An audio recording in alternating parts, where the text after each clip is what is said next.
Father D'Souza, General D'Souza, ladies and gentlemen, I'm here under false pretenses. I must be the only one here who has never been into a college. General D'Souza has told you all about me.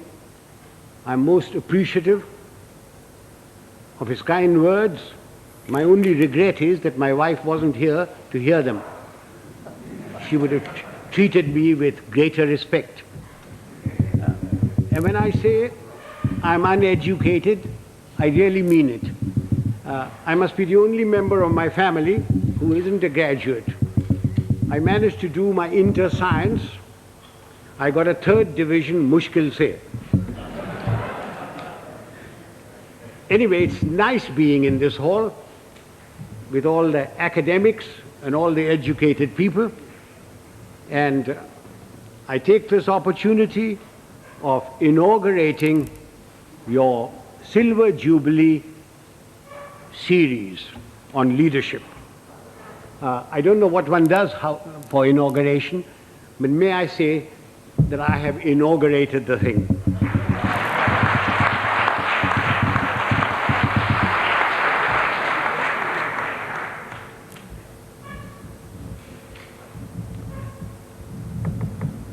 For a long time,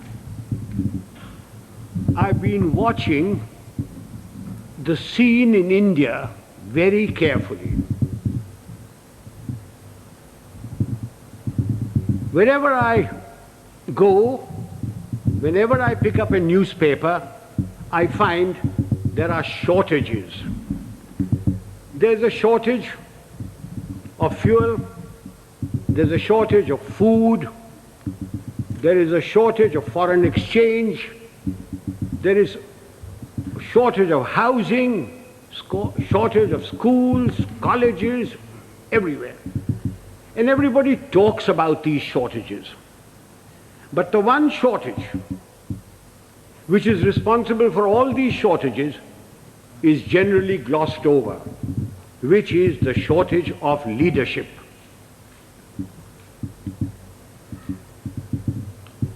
Father, don't misunderstand me, and gentlemen of the press, please don't misquote me, which you are always capable of doing and which you continue doing. When I talk of shortage of leadership, I do not mean just political leadership. I mean leadership in every walk of life. Whether it's political, administrative, in educational institutions, in our sports organizations, in our industry, amongst labor, amongst the law and order contingents, there is a shortage of leadership. I do not know whether leaders are born or leaders are made. There is a school of thought which says leaders are born. Father, we have a population of 780 million people, and we procreate at the rate of 1 Australia every year. And yet, there is a shortage of leadership. So if those of you who think that leaders are born and who contribute to that theory, may I suggest you throw away all Planned Parenthood and really let yourselves go. If leaders are not born, can leaders be made? It is my view that give me a man with reasonable common sense and decency, you can make a leader out of him. What are the attributes of leadership? There are many attributes. The cardinal attribute for leadership is professional knowledge and professional competence. Now you will agree with me that you cannot be born with professional knowledge. Even if you are the child of a minister, the son of a member of parliament or the progeny of a field marshal. Professional knowledge has to be acquired the hard way. It is a constant study. Professors, engineers, architects, lawyers, solicitors, doctors, they all study their professions continuously. They all contribute to magazines, to newsprints, to all sorts of things. But we in India, as soon as we reach positions of power, whether it's ministerial, secretarial, armed forces, or anywhere else, we think we are the repository of all knowledge. Professional knowledge has to be acquired the hard way. And without professional knowledge, you can never have professional competence. And if you haven't got professional competence, you cannot be a leader. I wonder, those civilian gentlemen who have been charged with the security of this country, whether they have ever read a book on the military profession. I wonder if they know the difference between a gun or a howitzer. I remember a minister one day coming to me. I'd left being the army chief then, and said, and I will talk to you in his own language, "Zara batao, ye howitzer kya cheez hoti hai?" And I said, "What are you talking about, howitzer?" Then I discovered that he meant a howitzer. And I said, "Well, why are you asking me? Why don't you ask the army chief and others?" He said, "Kaise पूछे उनसे? मैं minister हूँ, तेरे से तो पूछ लेता हूँ, तू जानता है कि मैं बेवकूफ हूँ." I wonder if they can distinguish a mortar from a motor, or a gorilla from a gorilla, although a great many resemble the latter. Ladies and gentlemen, professional knowledge is a sine qua non of leadership. You have to have professional competence if you are expected to lead anything. It doesn't matter whether you are in the army, whether you are in the teaching profession, whether you are in industry. Unless you have professional competence and professional knowledge, you cannot be a leader. And it has to be acquired the hard way. You've got to study all your life. What takes me to the next attribute? The ability to make up your mind and take a decision. And having taken that decision, accepting full responsibility for it. Those of us who have suffered at the hands of superiors who cannot take a decision know what it's like. An act of omission is much worse than an act of commission. An act of commission can be put right, even if the decision is wrong, by colleagues, by subordinates, by somebody. But an act of omission cannot be put right. Why does a person not take a decision? Because he lacks confidence. Why does he lack confidence? Because he lacks professional knowledge and competence. Eustace will tell you that when I was the army chief, I'd go around, ask my generals, "What are you doing about this?" And he said, "Sir, I've been thinking, I've been considering." And then I produced for myself a Manikshawism. And Father, will you forgive my language? I used to say, if you must be a bloody fool, be one quickly. Take a decision. and then accept full responsibility for it. Do you know how much money is lost in the country because somebody won't take a decision? Costs escalate, papers lie in somebody's place for days, for months, for years. And when they finally take a decision, the cost of a project, the cost of something has gone up tenfold. Who suffers?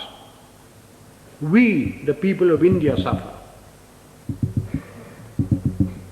So that's the second requisite for leadership. The ability to make up one's mind, take a decision, and then stand by it. Don't pass the buck on to your subordinate. It's your decision. What comes next? Absolute justice and impartiality. Those of us who have dealt with masses of men, and I've dealt with over 1 million men in my time, know the value of this. Absolute justice and impartiality. No man likes being punished, and yet men will accept punishment if they know that everybody who commits that sort of a crime gets the same sort of punishment. They will take it stoically. They may not like it, they may not like you, but they will respect you.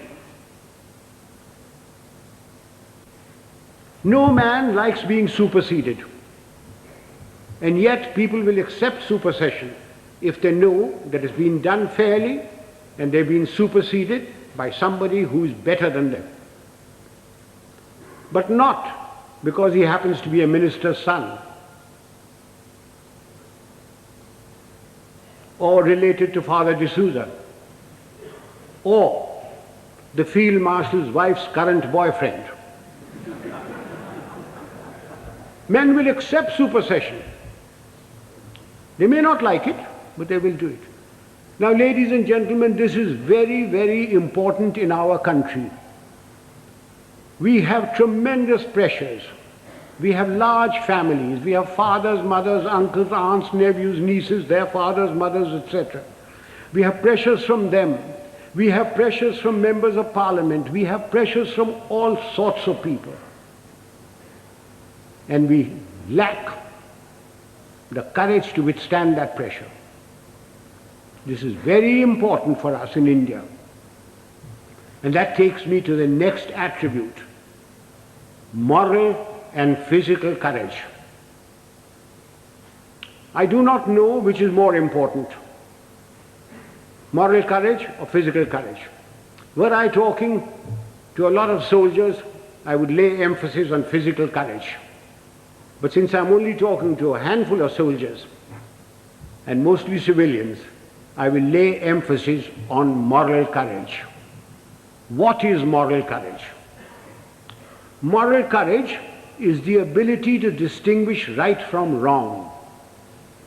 And having distinguished that, you must have the courage to stand up and say your piece, irrespective of what your superior thinks, irrespective of your colleagues, irrespective of your subordinates.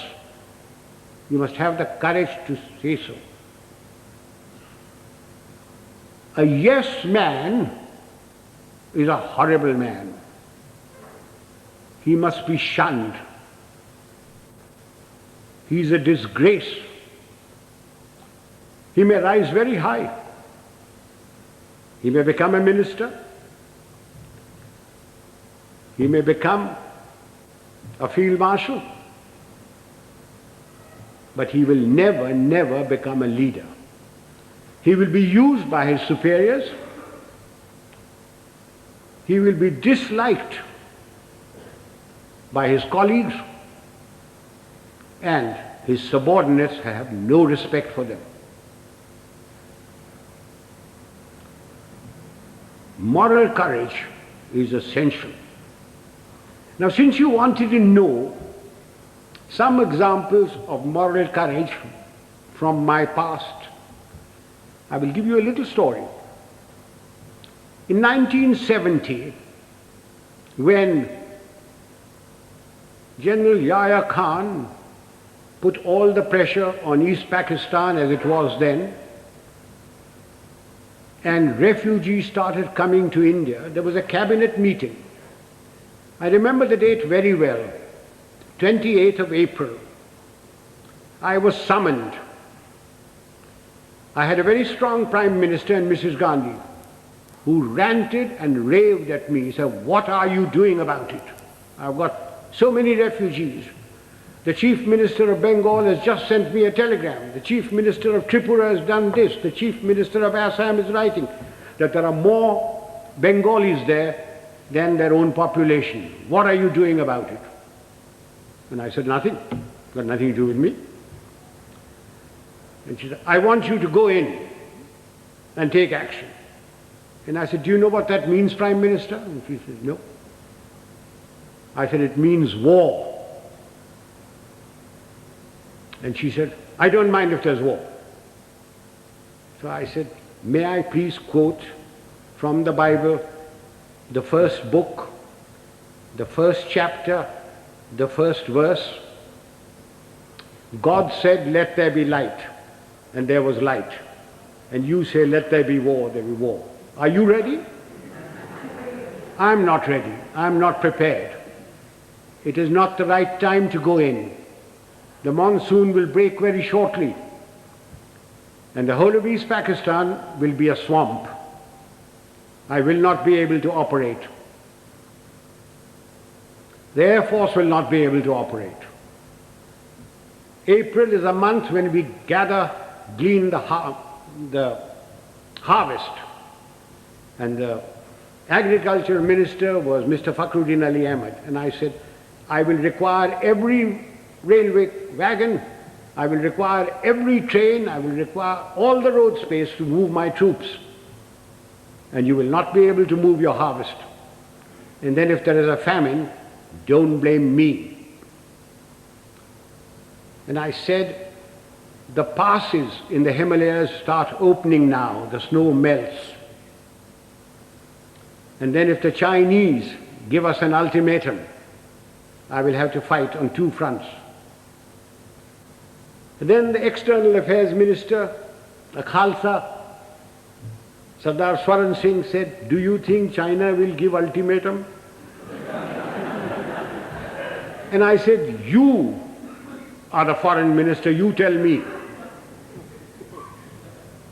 And then my own minister, Jagjeevan Ram, who couldn't call me Sam, who used to call me Sham.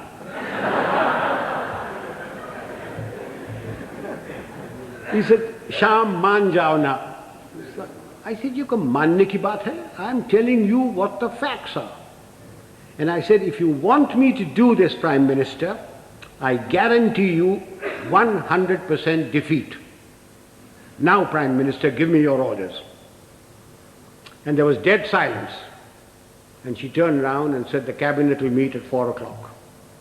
This happened at 10:30 in the morning.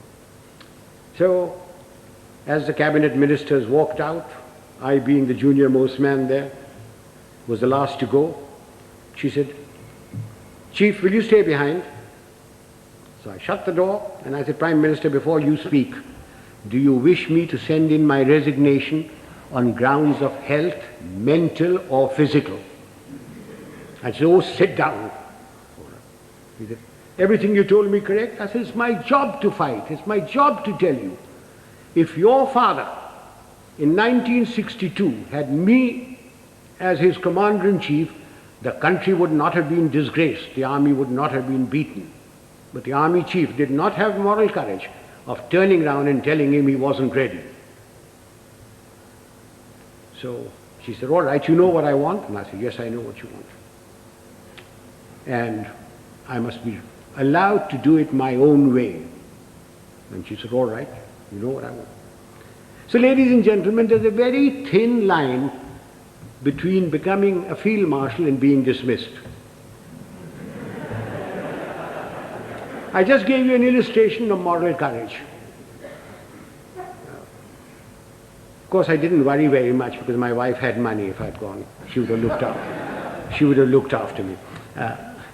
So much for moral courage. Now I come to physical courage. Fear is a natural phenomenon like hunger and sex. Anyone who says he is not frightened is a liar, except perhaps the Gorkha. Everyone is frightened. It is one thing to be frightened and quite another to show fear. It's when your knees are knocking and your teeth are chattering and you're about to make your own geography. That's when the real leader comes out. If once you show fear in front of men that you may be commanding, it doesn't matter whether they're soldiers, they are clerks, they're labor, there are students. Once you show fear, you should quit. Now again, General D'Souza said, I must give some examples from my own life. This was in Burma in 1942. I was commanding a Sikh company, big tough chaps, very fond of them. I had a man called Sohan Singh, big man, stood about 6'4". He had been promoted many times to Lance Naik, to Naik, and every time, because he was a Badmash, he was broken. We'd had lots of casualties and we had to make promotions. So we had a promotion conference with the commanding officer, and Sohan Singh's name came up and I said, no use making him, he'll be broken tomorrow. So he was passed over. The conference finished, names were published. I came back to my Basha where my company was in the jungle, and I found my senior Subedar Balwant Singh terribly worried. And he said, Saab, Sohan Singh ko kaid kar diya. I said, क्यों, क्या हुआ? उसने बोला कि आज आपको साहब गोली मारेगा. So I said, oh, अच्छा, पेशी होगा. So a stool was put in, a table was put there, and Sohan Singh was marched up in front of me. Sohan Singh was at that time a light machine gunner, and light machine gunners carried pistols, and his pistol was taken away from him. So he was marched up in front of me, the usual charge was read out, and I said, Sohan Singh, क्या बात है? साहब गलती हो गया. So I said, तुमने बोला कि तू हमको गोली मारेगा. So I picked up the pistol, loaded it, walked up to him, handed the pistol to him. I said, तेरा दिल है मारने का, मारो. And he said, नहीं साहब गलती हो गया. So I gave him a tight slap. I said, case dismissed, जाओ भागो. I went off to the mess, had my dinner, came back, and everybody in the company was very worried. And the Subedar Sahab, Balwant Singh said, नहीं साहब आज रात आपको गोली मारेगा. So I shouted out, Sohan Singh किधर है? Sohan Singh came along. I said, Sohan Singh आज रात मेरा बाशा पर तुम सेंट्री होगा, और कल सुबह 5 बजे 1 मग्गा चाह और 1 मग्गा गर्म पानी दाढ़ी बनाने के लिए. कोई शक? बेशक, भागो. And I went in there. I was woken up in the morning by Sohan Singh with a mug of tea and a mug of hot water, and he followed me like a lamb throughout the conflict. Now, ladies and gentlemen, if you think I wasn't frightened, you are mistaken. I was terrified. But if I hadn't done that and put Sohan Singh in the clink or something like that, everybody would have said, देखा हमारा साहब डरता है. Just an example of this. How often during riots and all that, some young sergeant with nothing but a little stick in his hand has walked in and quelled everything by showing courage. So physical courage is essential to leadership. You needn't be foolhardy like I was. I was very young. I don't know whether I'd do it today.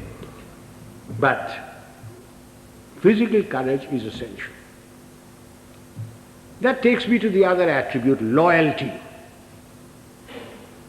Now, does loyalty require very much explanation? We all expect loyalty from our subordinates. Do we give loyalty to them? Loyalty is a two-way thing. We expect loyalty, we have to give loyalty. Do we give loyalty to our colleagues? So remember that for leadership, you expect loyalty, you've got to give loyalty. Time is running short. There are other attributes. Remember, leadership is nothing else but management of men and resources. Management of men. Men have problems. Men in numbers can be very nasty. And a leader must be able to deal with them very firmly. When people misbehave, like they are misbehaving in Bombay these days, it's no use saying Jai Hind to them. You've got to deal with them very, very firmly. But you must never forget that men have problems. They have human problems. They have problems of debt, of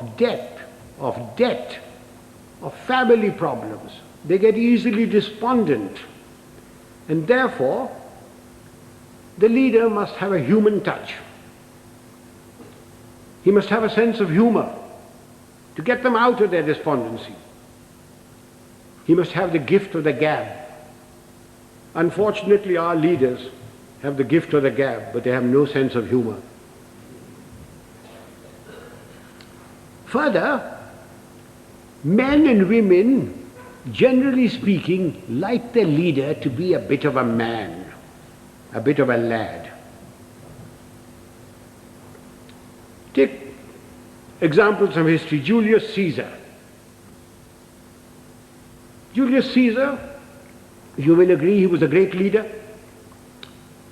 When he came to Rome, the senators used to lock up their wives. Take Napoleon. He had his Josephine and Marie Antoinette and Georgette and Paulette and any number of things. And you will agree he was a great leader? Take the Duke of Wellington. The night before the Battle of Waterloo, in his chambers there were more women of luscious proportions than staff officers. And he was a great leader. Do you know, sir, a thought has just struck me. All these three people that I've talked about had one thing in common. They all had long noses.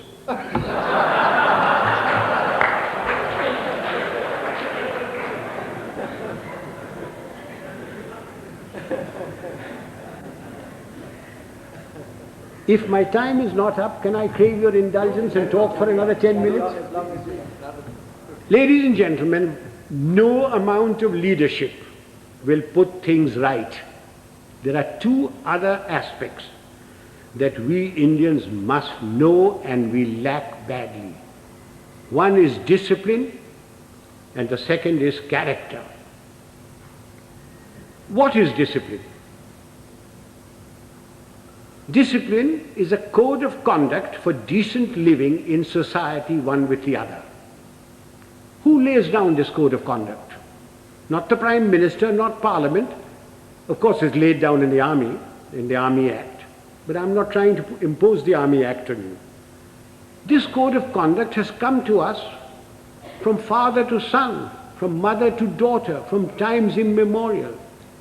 It's in the Bible, it's in the Gita, it's in the words of Nanak, in the sayings of Muhammad and Buddha. It's all come down. It's been refined as cultures have changed. Again, let me illustrate this by example.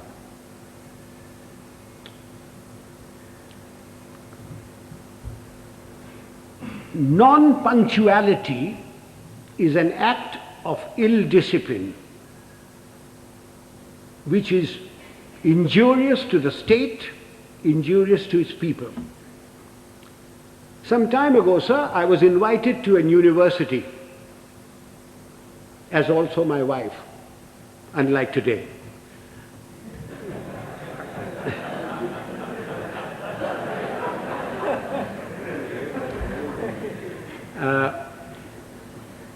I was called there at a convocation at 5 o'clock in the evening. And having been in the army for 50 years, telling the driver, go slow, go fast, arrived there at 5 o'clock in the evening. I was received by the Vice Chancellor and his lady, the Union Secretary, escorted to the dais. My wife too was asked to sit on the dais, and she politely refused, saying that she'd much rather sit down, as this is the only opportunity she has to look up to me. And as usual, I was garlanded. The Vice Chancellor sang my praises and asked me to talk to these people. There were about 5,000 boys and girls there, plus deans, plus professors, plus lecturers, everybody. And as I got up to get to the desk, to the lectern, the Vice Chancellor says to me, sotto voce, Field Marshal, a fortnight ago we had invited a VIP to the same function. He was allowed to stand at the lectern for exactly 15 seconds. I wish you good luck. I said to myself, had the Vice Chancellor said this in his letter of invitation, I wonder whether I would have come. Anyway, I got up to the lectern and I addressed the gathering for the amount of time that I was allowed. I was heard in pin-drop silence, and at the end of it, I got a thunderous applause. The Vice Chancellor and his lady, the deans, professors, lecturers, the student body, and even my wife stood up and gave me a standing ovation. I was most relieved. Although my wife told me afterwards that I looked pale. After the usual vote of thanks, etc., we went out into the gardens where refreshments were given. And I, having an eye for a pretty girl, walked up to a pert little thing wearing lovely jeans, tight-fitting, and I started a conversation which ran as follows. I said, my dear, why were you so kind to me today, all of you? I not having the looks of Rajesh Khanna or Amitabh Bachchan, or a speaker like M.G. Ramachandran, when only the other day you were so rude to a VIP. And she said, I quote, "Oh, Field Marshal, that dreadful man. We had invited him at 5 o'clock. He turned up at 6. He brought with him a bevy of security people who pushed us aside and took their places where we should be sitting. He brought with him 2 of his brats, grandchildren probably. He was too old to have those kids that side.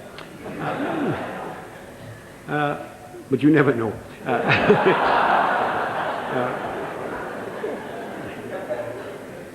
He was received by the Vice Chancellor and lady. He was the Union President garlanded him, and he demanded garlands for his 2 brats. The Union President, being very flexible, diverted the garlands for the Vice Chancellor and his lady to these brats. And then the Vice-Chancellor sang his praises, saying how fortunate we were that he had come here, that he has done so much for the country. And all the while, this man sat there. He had come unwashed, unshaven, wearing a dhoti, exposing 4/5 of his legs, scratching away. And the Vice-Chancellor said that the worthy had been to jail.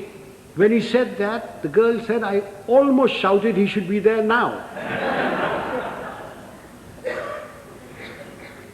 Then the Vice-Chancellor asked him to go to the lectern and to talk to us. So he picked up the lemonade or limca or whatever was there, which belonged to his female offspring, and took a sip, which started a howl. When that subsided, the worthy came to the lectern and said, friends and well-wishers, I have not had time to prepare my speech, but my secretary has written something for me, and he produced a whole heap of paper. He said, without any premeditation, without any thought, we made a stay, very short. I unquote. Sir, I thank my lucky stars that 50 years in the army had made me come on time, that I'd been brought up to shave in the morning and shave in the evening if there was a function, that I had a lounge suit on, and although I have very nice legs, I didn't expose them, that I didn't suffer from itch or eczema to indulge in the scratching of the unmentionable.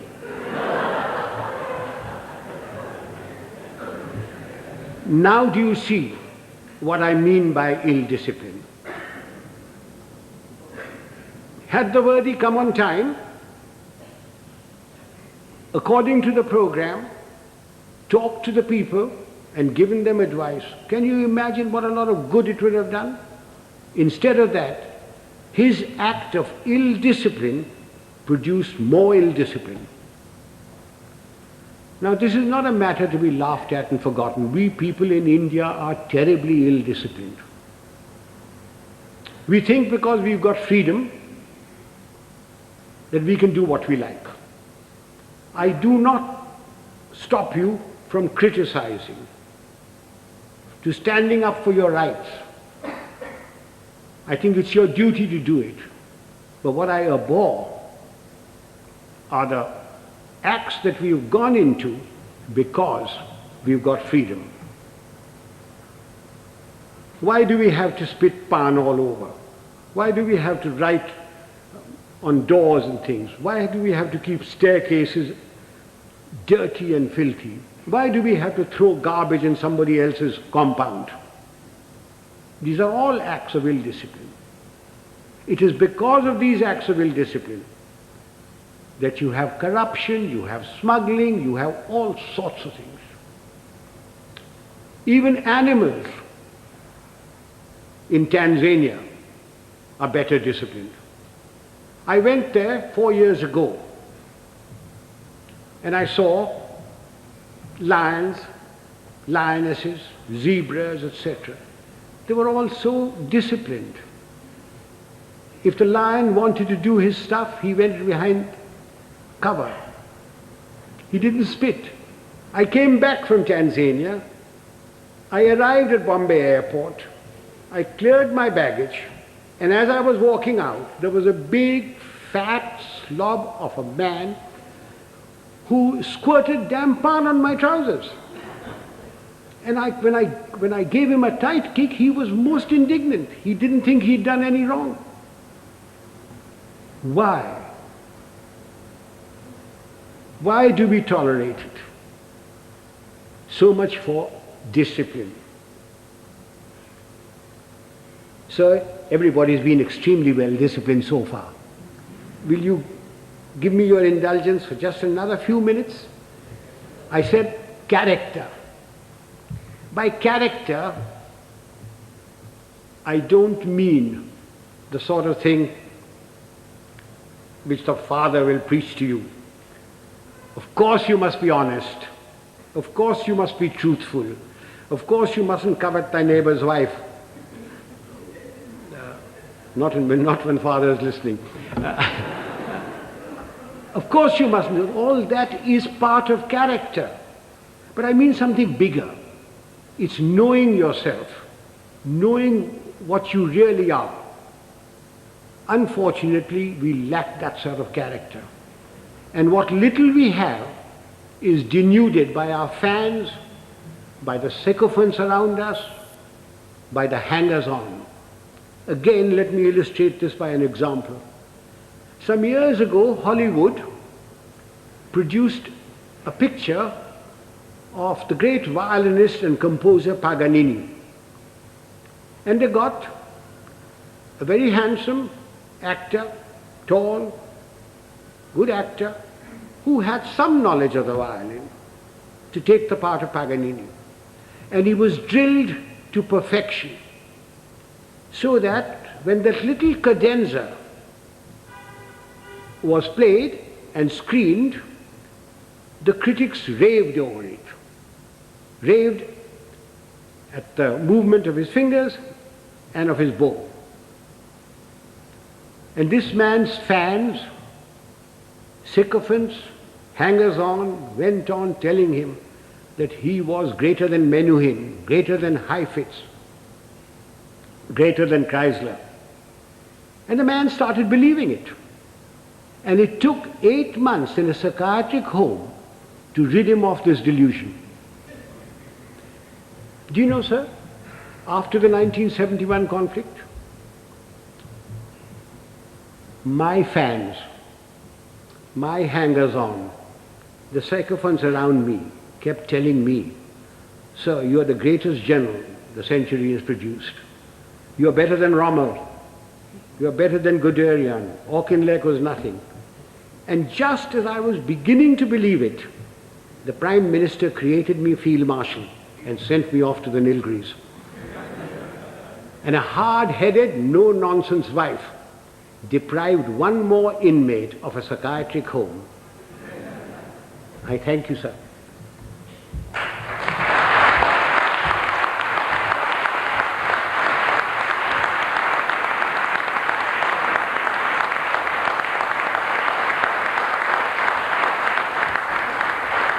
Ladies and gentlemen, I'm at your mercy. You can ask me any question you like, personal, pertinent, or impertinent. I'm getting deaf, so you'll have to come nearer me.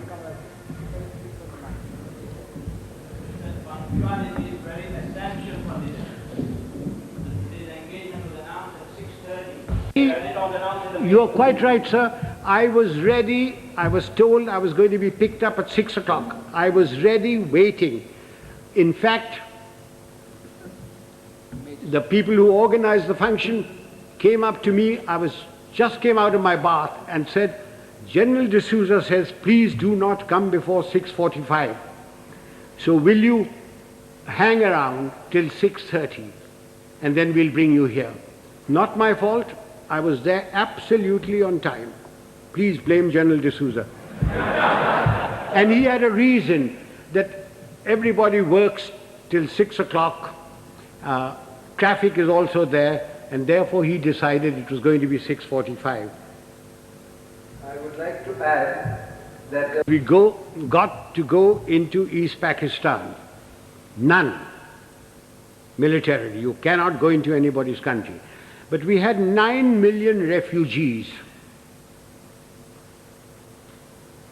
We, in our own country, are starving. We don't have enough clothes, we don't have enough medical attention, we don't have enough food, we don't have enough schooling. But we had 9 million people, through no fault of our own. The Prime Minister of India, went around the whole world telling everybody that I have nothing against Pakistan. In fact, I want Pakistan to be strong. What crime have we committed that we should have 9 million people of somebody else's country in my country? You Americans, if two Indians go there, you kick up a row. You, the French, won't accept anybody coming in. The British don't. Why are you asking me to keep 9 million men? Yahya Khan is your friend, not mine. Please persuade him to take these people back or create conditions so that they go back. If you don't, then I shall have no recourse but to ask, I was a general then, General Manikshaw, to create those conditions. Now, we had no intention, no desire to go there. All we wanted was these people to go back. And they would never go back so long as the Pakistan army was doing what it was in East Pakistan. I certainly spoke about it. I understood the problem as a soldier and also as an Indian. Now, you asked me about Sri Lanka. The number of refugees that have come in, very small. In fact, they don't want to go back. They're being pushed back. If 2 million camels had come in, perhaps we would have had to take some action. Have I answered that question? Would the young lady stand up? Let me look at her. Don't be shy. Oh, thank you, dear. What steps are taken from the moment this is leadership has been our profession for thousands of years. For thousands of years. The army has provided the leadership. From the moment the man joins, he comes into an environment of discipline and somebody who is his leader there, and he learns. We don't have courses for leadership. It is by example. If the general officer commanding in chief comes unshaven, you don't expect the others to be shaven, to shave. But because he is shaven, properly washed, properly clothed, everybody else is. If the general officer or the colonel takes bribes, then you don't expect his people not to take bribes. But he doesn't take bribes. Now you ask me, why doesn't he take bribes? Everybody else in India does. And the answer is very simple. It's environment and also fear. If I gave an order and one man disobeyed it, he could be tried by court-martial and given 2 years imprisonment. If 2 men disobeyed my orders, it is considered as mutiny. He is tried by general court-martial and given 14 years imprisonment. But in civil life, who cares? The policeman takes a bribe. The inspector takes a bribe. Somebody disobeys orders, what happens? You suspend him. He gets a writ petition by paying 25 rupees to any vakil. His case drags on. Eventually he is reinstated, probably gets promotion.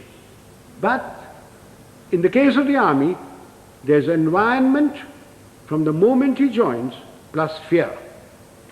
There is great fear.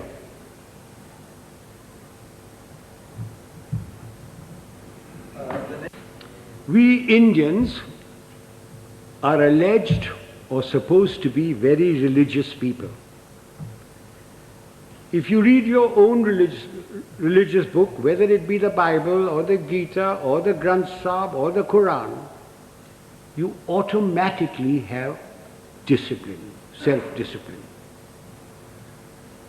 From your childhood, if your parents are doing their duty, you get discipline into you. If you have any pride in yourself, you have discipline in you. So, talking of self-discipline, there it is. The Roman Catholic Church has done a great deal, for bringing discipline into the world. It has erred at times, but it has done a great deal for bringing self-discipline. One of the things is the confession. That has brought a great deal of self-discipline in people. You can confess to yourself. When you go to bed at night, when you say your prayers, confess to yourself what wrong you have done. Otherwise, I can't give you any answer for self-discipline. Yes, sir. As Yes.